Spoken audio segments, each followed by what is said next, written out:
Well, BC Premier John Horgan is defending the minimum wage hike that took effect this week. It's good news for those who work, but not such good news for business owners. For more on this, let's go to Business in Vancouver's Tyler Orton. Good morning, Tyler. What is the industry saying about these added costs during a pandemic? Well, that's just it, is there's minimal revenue coming in even as we start to stimulate the economy. So if we have a 5.4% minimum wage hike, that's just introducing one additional burden for these businesses. Right now, BC's minimum wage effective this week is the second highest in Canada after Alberta, standing at $14.60.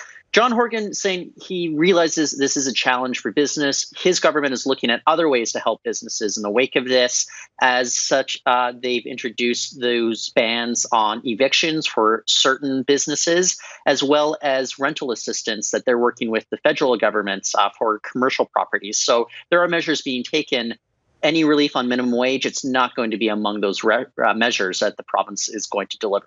All right, Tyler, let's shift gears now to Stockwell Day, who is no longer on the board for Telus, and he's left a number of other corporate positions over comments he made about racism in Canada. What happened here?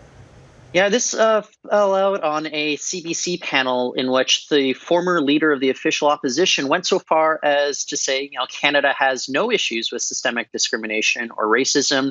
He even compared racism to bullying he experienced as a child for wearing glasses. If you were on social media yesterday, there were lots of people saying that they're never going to use Telus products. They won't subscribe. They're going to drop their own subscriptions at this point. I would say that action was swift, with Day's resignation coming within hours from the Telus board of directors. He also resigned from a job as strategic advisor for Macmillan LLP. It's clear for these companies at a time like this, if it is very obvious that such a notable figure within their ranks has values that just don't seem to align with that company's, it's not going to make a very good situation. So I'll say I've seen these situations unfold before. This was a very, very swift action with regards to Day's decision to resign. But of course, you know that there's immense pressure for him to do so. Absolutely. Very strong reaction to what he had to say yesterday. All right. Business in Vancouver's Tyler Orton, thanks so much as always. Thank you, you too.